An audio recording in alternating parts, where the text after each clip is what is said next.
João, capítulo 7, versículos 37 a 38. Assim nos diz a palavra do Senhor. E no último dia, o grande dia da festa, Jesus pôs-se em pé e clamou, dizendo: Se alguém tem sede, venha a mim e beba. Quem crê em mim, como diz as Escrituras, rios de água viva correrão do seu ventre. Louvado seja o nome do Senhor Jesus. Senhor Deus, nós suplicamos, Senhor, a tua bênção, Senhor, a tua presença, Senhor, possa continuar no nosso meio. Senhor, que a tua voz possa estar falando ao nosso coração. Senhor, que nós possamos, Senhor, continuar sentindo o toque do teu Espírito Santo, ó Deus. Senhor, opera na nossa vida. Renova, Senhor, cada dia mais a alegria da salvação no meio do teu povo. Nós oramos a ti no nome do Senhor Jesus. Amém, Senhor. Amém.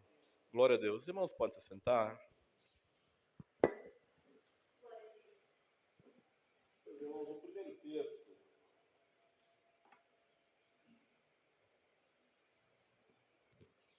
O primeiro versículo que nós lemos é no último dia da festa, o grande dia.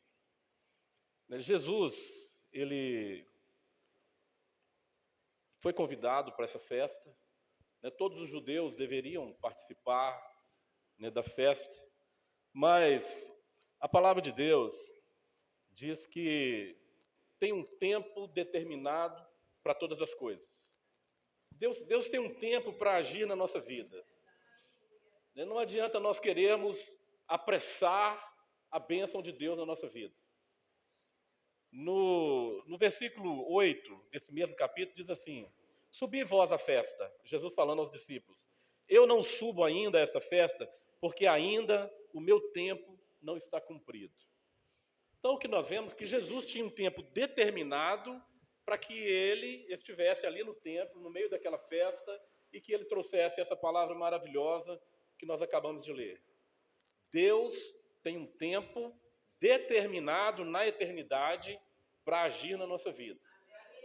O que nós não podemos fazer é desanimar de buscar a Deus, desistir de buscar a bênção de Deus na nossa vida. Qual que é a nossa necessidade hoje? Meu irmão, se Deus ainda não te concedeu essa bênção, é porque ainda não chegou o tempo. Mas vai chegar um tempo em que Deus há de operar essa bênção na sua vida, porque Ele é fiel às suas promessas. Eu não subo essa festa porque ainda não chegou o meu tempo. Mas quando chegou o tempo, no último dia da festa, Jesus se fez presente no templo. Jesus vai agir na hora da sua vontade. Nós lembramos do episódio de Lázaro. Lázaro estava doente, e eles mandam buscar a Jesus. E Jesus demora alguns dias para chegar até a aldeia. E Marta, ali vendo Jesus, diz assim: se o Senhor estivesse aqui, meu irmão não teria morrido. Mas havia um tempo para que a glória de Deus fosse manifestada no meio daquele povo. Imagina se Jesus tivesse ido no primeiro dia e Lázaro estava ali passando mal, doente, e Jesus orasse ao Pai e o curasse. A glória de Deus em ressuscitar Lázaro 4 dias após sua morte, já em decomposição, como diz a palavra, já cheira mal, a glória não é maior? Se Deus ainda não agiu na sua vida, é porque Ele tem algo muito maior para fazer na sua vida. Ele tem uma bênção muito maior. A palavra de Deus diz que Ele é capaz de nos dar bênção maior do que nós pensamos. Então há um tempo para Deus agir na nossa vida. E vai chegar esse tempo. E quando chegar, se nós estivermos em comunhão com o Senhor, nós vamos ver a glória de Deus na nossa vida. E no último dia, o grande dia da festa, Jesus pôs-se em pé e clamou dizendo: Se alguém tem sede, venha a mim e beba. Meus irmãos, hoje nós vemos a humanidade com sede. Buscam tantas coisas. Uns têm sede de bens materiais, outros têm sede de saúde, outros colocam a sua carreira estudantil, profissional, na frente das coisas de Deus. Todos nós temos sede de buscar alguma coisa melhor para nós. Isso é natural na nossa vida. Isso é coisa natural, nós temos sede, né? O nosso corpo, ele tem sede das coisas deste mundo. E nesta sede, os homens, eles se atrapalham, os homens iniciam guerra, os homens iniciam lutas, discórdias, nesta busca para saciar a sua sede, seja por bens materiais, seja por bens financeiros, seja por que for, famílias estão sendo destruídas.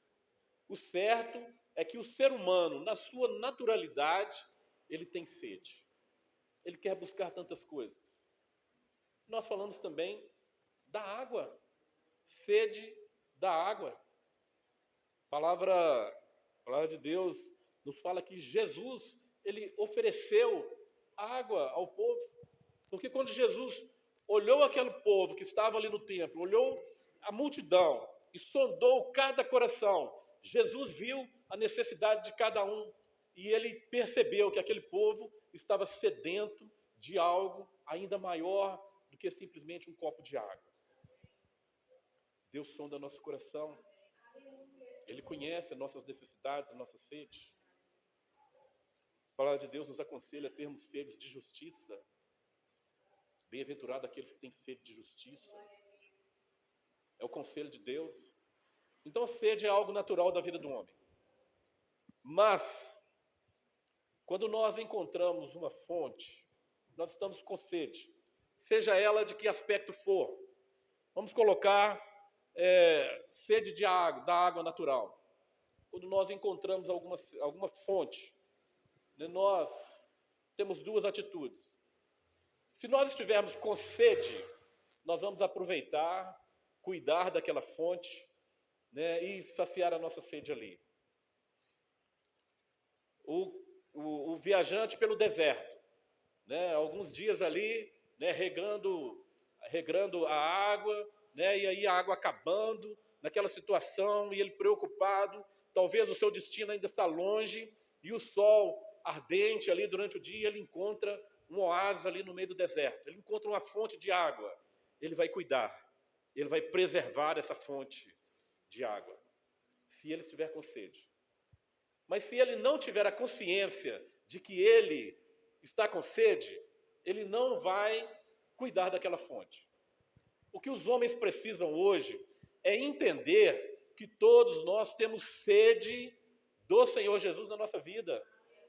Se nós não entendermos a sede da nossa alma, quando nós encontramos com o Senhor Jesus, nós vamos desprezar. Quantos hoje têm desprezado o Senhor Jesus? Não apenas hoje, mas por toda a história, desprezaram o Senhor Jesus, embora com sede, mas não tinha consciência de que estava com sede, de que tinha aquela necessidade daquela fonte. Então desprezam, não cuidam, sujam. E quando realmente tem necessidade, a água não está boa. Meus irmãos, nós precisamos ter essa consciência de que nós temos sede. O homem, ele tem sede. Seja para qualquer ponto da sua vida que nós olharmos, nós vamos ver a sede do homem. O homem tem sede e ele precisa entender isso. Nós, que hoje estamos aqui aos pés do Senhor Jesus, nos saciando dessa fonte inesgotável de vida, é porque um dia nós entendemos a nossa situação e reconhecemos: eu tenho sede e sede do Deus vivo, assim como diz o salmista Davi. Saciar a sede da alma é o que nós precisamos. E quando nós encontramos com o Senhor Jesus, nós precisamos cuidar dessa bênção, que é ter o Senhor Jesus na nossa vida. Nós precisamos entender que o Senhor Jesus é fonte de água viva. Então, se nós encontramos aquele oásis ali, e nós saciamos a nossa sede naquela fonte, naquele local, nós precisamos entender que durante a nossa caminhada, nós novamente precisaremos da água. Então nós precisamos cuidar. Meus irmãos, o servo de Deus, ele precisa entender que quando Deus nos dá vitória, nós continuamos necessitando da bênção de Deus. Tem um ditado por aí que o pessoal diz assim: a barriga não dói só uma vez, não é isso? Às vezes nós clamamos ao Senhor e o Senhor nos abençoa, nos dá vitória naquilo que é a nossa necessidade. E nós esquecemos e abandonamos o Senhor Jesus, esquecemos da bênção. Quantas vezes nós oramos, Deus nos responde com fogo e logo em seguida nós esquecemos do poder de Deus. E isso é a experiência de servos usados por Deus. Nós vemos a experiência de Elias. Elias havia ali no monte de Baal vencido, no Monte Carmelo, vencido ali os profetas de Baal, havia derrotado os profetas, mas logo em seguida, quando uma mulher o persegue, ele desanima e vai para o deserto e deita debaixo de uma árvore de zimbro e diz: Senhor, já basta, tira agora a minha vida. Se esqueceu do poder de Deus, se esqueceu daquilo que Deus pode fazer por nós quando nós o buscamos.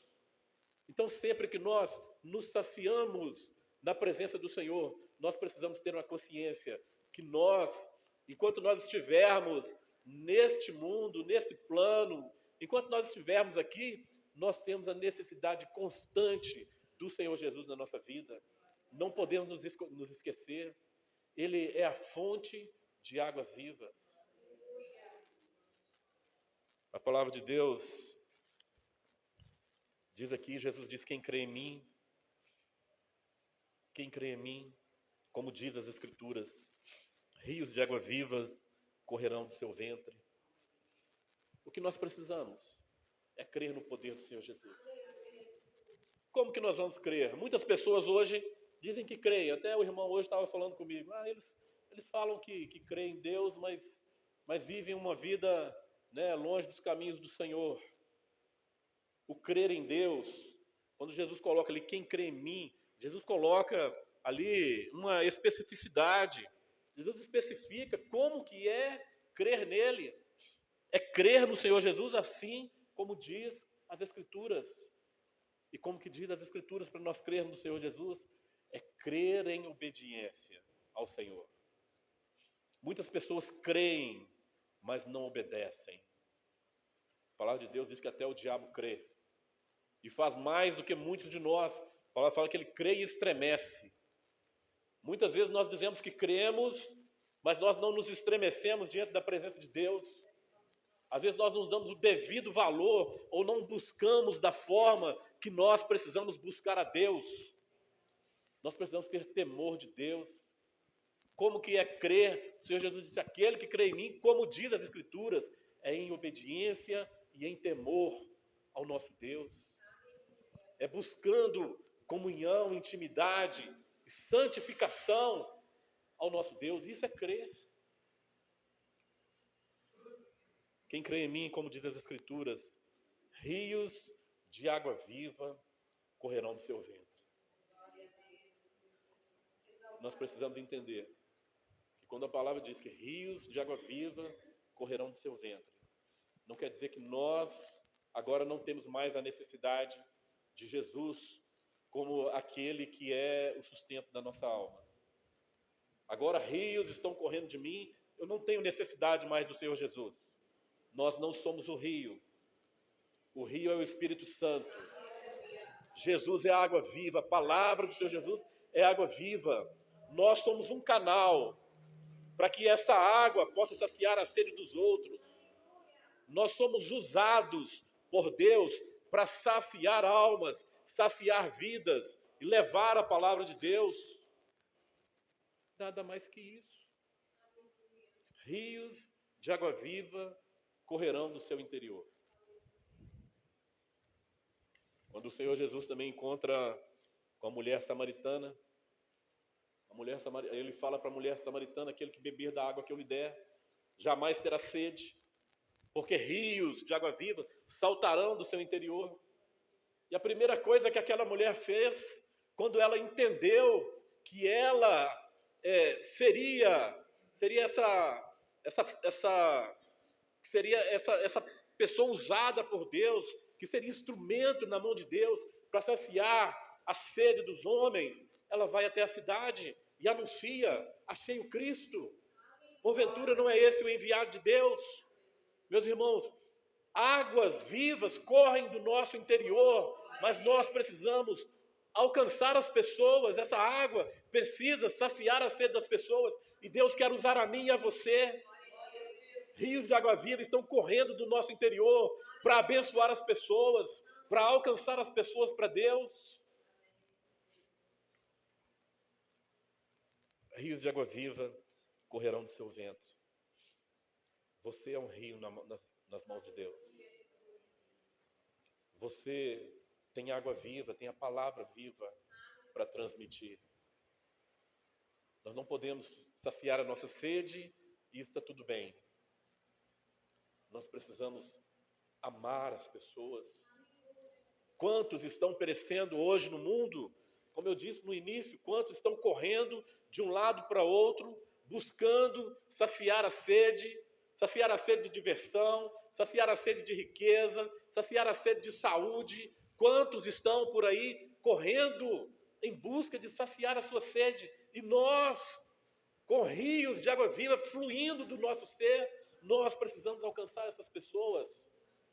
Nós precisamos transmitir o amor de Deus, chorar por essas pessoas e amar essas pessoas. Quando nós lemos aqui o versículo 38, ou melhor, o 37, no final dele, o Senhor Jesus diz assim: se alguém tem sede, venha a mim e beba. Quando o Senhor Jesus inaugura um novo concerto com o homem, uma nova aliança, né? Quando ele sobe ali na cruz do Calvário, ele inaugura essa nova aliança com o homem. Agora não mais baseado na lei dos homens, mas agora baseado na lei de Cristo. Naquele período ali do início, quando Jesus preparava todas as coisas, né, e anunciava esse novo concerto, essa nova aliança, Jesus disse: quem tem sede, vem a mim e beba. E muitas pessoas, nós vimos que muitas pessoas saciavam a sua sede no Senhor Jesus. E quando nós vamos olhar para o último capítulo da Bíblia, a palavra de Deus diz assim: quem tem sede, vem a mim e beba. Então, durante toda esta aliança, durante toda essa trajetória, a fonte de água viva está disponível para os homens. Em nenhum momento essa fonte se secou ou foi fechada para que os homens não tivessem acesso. O Espírito, Apocalipse 22, 17. O Espírito e a esposa dizem: vem. E quem ouve, diga: vem. E quem tem sede, venha. E quem quiser, tome de graça da água da vida. Na preparação da nova aliança, Jesus se dispõe como água viva para saciar a sede dos homens. E durante todo esse período que nós estamos vivendo, essa fonte está disponível para quem buscar. Quem tem sede, venha. O que nós precisamos é entender que nós somos sedentos da presença de Deus, sedentos do Deus vivo, e anunciar como Davi anunciava: a minha alma tem sede do Deus vivo. Nós precisamos entender isso. Quem tem sede, venha. Quem não tiver sede, não vai ao Senhor Jesus. Mas quando o homem reconhece a sua sede, a sua necessidade por água viva, ele vai aos pés do Senhor Jesus. E a igreja precisa estar preparado para anunciar essa água viva. A fonte que jorra para a vida eterna. Aqueles que encontram essa fonte jamais terão sede, porque Deus sacia toda a nossa sede. Seja por justiça, seja por bens nessa vida, Deus sacia, sim. E nós podemos pedir a Deus, e Deus há de cumprir o desejo do nosso coração. É o que diz os Salmos: deleita-te também no Senhor, e Ele cumprirá os desejos do seu coração. Qual que é a sua sede nesta noite? Meu irmão, que a nossa sede possa ser a sede do Senhor Jesus na nossa vida. Sede de ouvir a sua voz, sede de ser guiado pelo Senhor, sede de andar em obediência e em temor de Deus. Que nós não esqueçamos que nós somos sedentos da presença de Deus e da presença do Senhor na nossa vida. Que Deus nos abençoe na sua palavra.